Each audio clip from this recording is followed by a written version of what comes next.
In this video, I'll show you how to replace the battery in an Audi A5 key fob. This is a really quick and easy process. You can do it yourself at home. All you'll need is a CR2032 battery.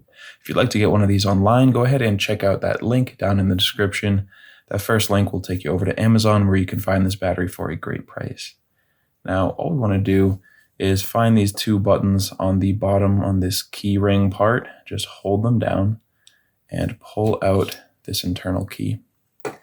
And now inside here, we'll see this plastic part. These are two tabs, one on each side. You're going to hold those down and pull and kind of wiggle, and this little plastic part will come right out. You can see there we have the battery.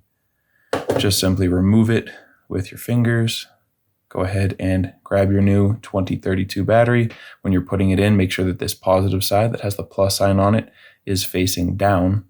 And so you'll just stick that back in place, positive side down.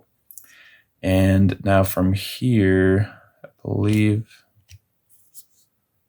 yes, that's right. So the battery will be facing down. So this plastic part, if you have the key fob with the buttons facing up, you're going to take this little battery part, flip it upside down, and just insert it in all the way until you hear it click into place.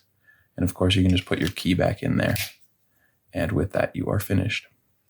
So if you enjoyed this video, if you found it helpful, feel free to leave a like or a comment. And if you ever need help with another key fob, you can come back here to this channel and we'll have you covered with a tutorial like this one.